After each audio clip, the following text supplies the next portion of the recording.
समाधान होता है जो कोर्ट ऑफ लॉ में प्रेजेंट करी जाती है। 24 घंटे का समय दिया गया दिल्ली सरकार के रेवेन्यू डिपार्टमेंट को, डीएम्स को, कि वे इस पर रिपोर्ट देंगे। कुछ डिले के साथ एक इंटरिम इंक्वायरी की रिपोर्ट आई जो मुझे 29 तारीख को दी गई। एमसीडी द्वारा भी एक प्रिलिमिनरी इंक्वायरी रिपोर्ट सामने रखी गई। दो महत्वपूर्ण चीज़ें सामने आई इस एक्सीडेंट के पीछे।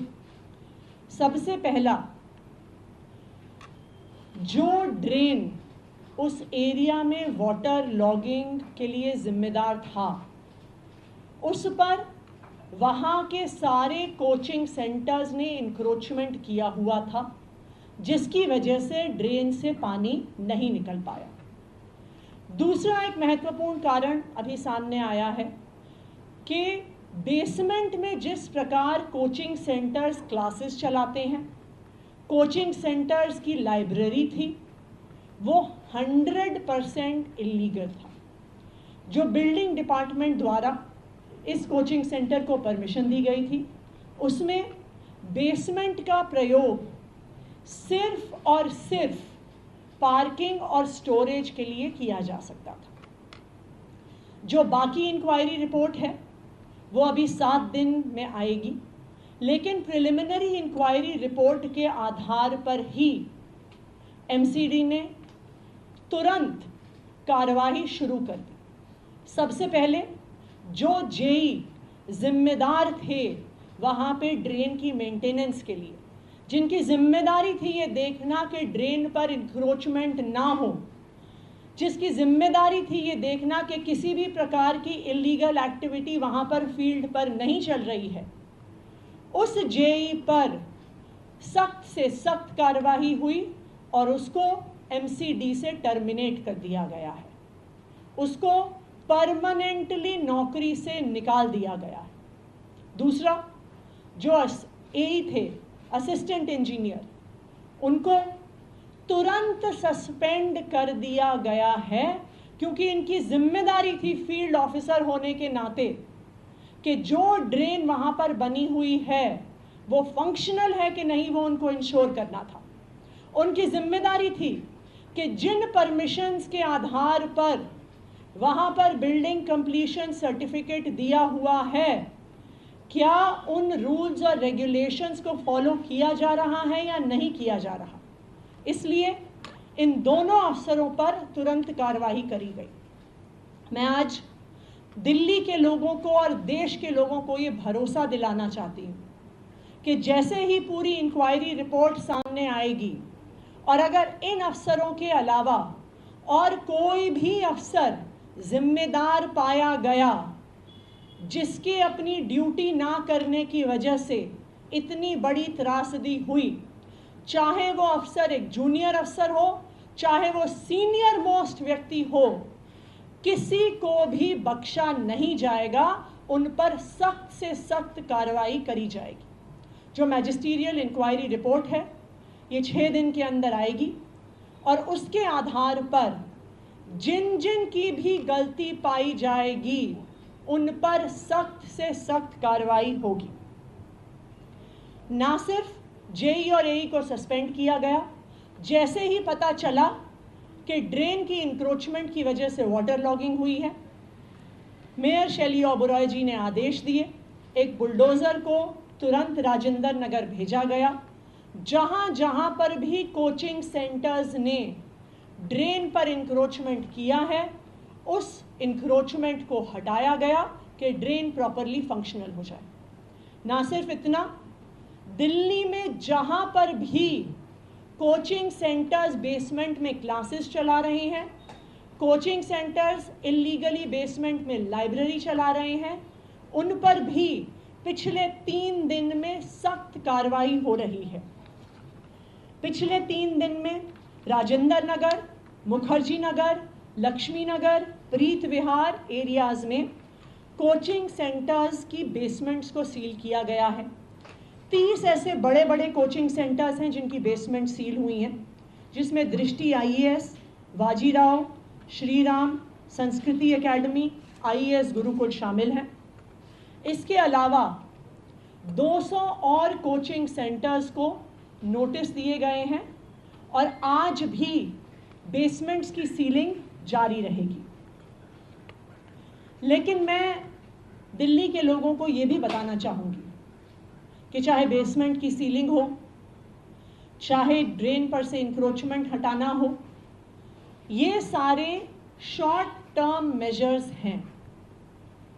क्योंकि अगर आप देखिए देश के अलग अलग हिस्सों में, चाहे वो दिल्ली हो, चाहे बॉम्बे हो, चाहे बेंगलोर हो, चाहे कोटा हो, देश भर से इन कोचिंग हब्स में स्टूडेंट्स कोचिंग के लिए आते हैं। चाहे वो जेईई नीट की कोचिंग हो, चाहे वो सीयूईटी की कोचिंग हो, चाहे वो आईएएस की कोचिंग हो, चाहे वो बैंक के एग्ज़ाम्स की तैयारी हो, चाहे वो एनडीए के एग्ज़ाम्स की तैयारी हो। देश के अलग अलग सेंटर्स में ऐसे कोचिंग हब्स बने हुए हैं जहां पर हर तरह की इल्लीगल एक्टिविटी हो रही है, जहां से पेपर लीक्स की बात सामने आ रही है, जहां पर स्टूडेंट्स की सुसाइड की बात सामने आ रही है, और जहां पर जैसे हमने देखा कि इल्लीगल बिल्डिंग यूज़ की वजह से राजेंद्र नगर में इतनी बड़ी त्रासदी हो गई। इसके लिए हमें उम्मीद थी कि इतना बड़ा इंसिडेंट होने के बाद और ये इतनी बड़ी कोचिंग इंडस्ट्री देश भर में होने के बाद केंद्र सरकार कोचिंग इंस्टीट्यूट्स को रेगुलेट करने के लिए कोई कानून लेकर आएगी। लेकिन हमें इस बात का दुख है कि केंद्र सरकार ऐसी देशव्यापी इंडस्ट्री को रेगुलेट करने के लिए, एक ऐसी इंडस्ट्री जहां पर पेपर लीक, जहां पर इलीगैलिटी, जहां पर स्टूडेंट सुसाइड, हर प्रकार की समस्याएं सामने आई हैं, इस इंडस्ट्री को रेगुलेट करने के लिए और इतनी इलीगैलिटी सामने आने के बाद भी केंद्र सरकार ने किसी भी प्रकार की रेगुलेशन को इंट्रोड्यूस नहीं किया। लेकिन दिल्ली सरकार केंद्र के कानून का इंतज़ार नहीं करेगी।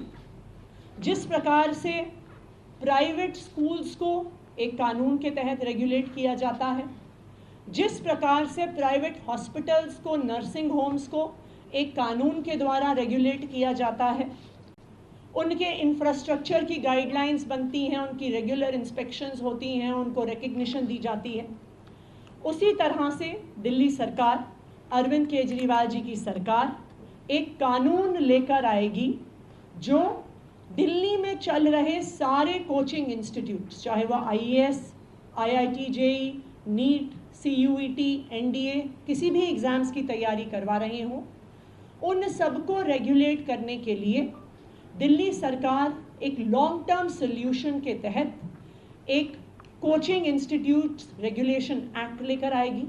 इसमें कई पक्ष शामिल होंगे। सबसे पहले इंफ्रास्ट्रक्चर रेगुलेशन, कि कितना मिनिमम इंफ्रास्ट्रक्चर है जो कि एक कोचिंग इंस्टीट्यूट के पास होना चाहिए। जिस तरह से स्कूल्स, नर्सिंग होम्स, सबको एक इंफ्रास्ट्रक्चर रिक्वायरमेंट दी जाती है, तो जो कोचिंग इंस्टीट्यूशंस का रेगुलेशन एक्ट आएगा उसमें कोचिंग इंस्टीट्यूट्स की इंफ्रास्ट्रक्चर रिक्वायरमेंट होगी। टीचर्स के क्या क्वालिफिकेशंस हैं ये स्पेसिफाई किया जाएगा। तीसरा, कोचिंग इंस्टीट्यूट्स की फ़ीस को रेगुलेट किया जाएगा, क्योंकि ये भी एक परेशानी स्टूडेंट्स की सामने आई है कि बेइंतहा फ़ीस इन कोचिंग सेंटर्स द्वारा ली जाती है। चौथा, इन कोचिंग सेंटर्स को मिसलीडिंग एडवर्टाइजिंग करने से रोका जाएगा। एंड लास्टली और मोस्ट इम्पॉर्टेंटली, ये जो प्रोसेस होगा जिससे कोचिंग सेंटर्स रेगुलेट होंगे, ये वन टाइम प्रोसेस नहीं होगा, regular inspections in coaching centres की करी जाएंगी। ये कोचिंग सेंटर्स रेगुलेशन एक्ट लाने के लिए हम आज एक कमेटी बनाएंगे। इस कमेटी में दिल्ली सरकार के अफसर होने के अलावा हम दिल्ली के अलग अलग हिस्से के कोचिंग सेंटर, कोचिंग हब्स जो हैं, चाहे राजेंद्र नगर, मुखर्जी नगर, लक्ष्मी नगर, इन कोचिंग हब्स के स्टूडेंट्स को भी शामिल किया जाएगा। और जो स्टूडेंट्स अलग अलग एग्ज़ाम्स की तैयारी कर रहे हैं, चाहे आईएएस का हो, चाहे सीए का हो, चाहे नीट जेईई के एग्ज़ाम्स का हो, उनको इस कमेटी में शामिल किया जाएगा। हमने एक ईमेल एड्रेस भी इसके लिए बनाया है कि हम पब्लिक का फीडबैक इस कानून पे ले सकें, क्योंकि ऐसा कानून बनाने के लिए सबसे ज़रूरी है उन छात्रों का फीडबैक लेना जो छात्र इस कोचिंग प्रक्रिया से गुजर रहे हैं या जो छात्र इस कोचिंग प्रक्रिया से गुजर चुके हैं।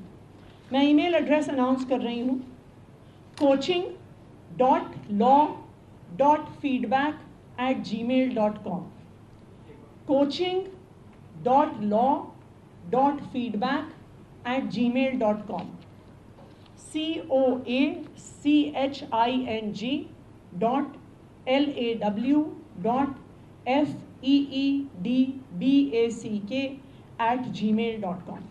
इस ईमेल एड्रेस को हम न्यूज़पेपर और एफएम रेडियो के माध्यम से भी पब्लिसाइज करेंगे।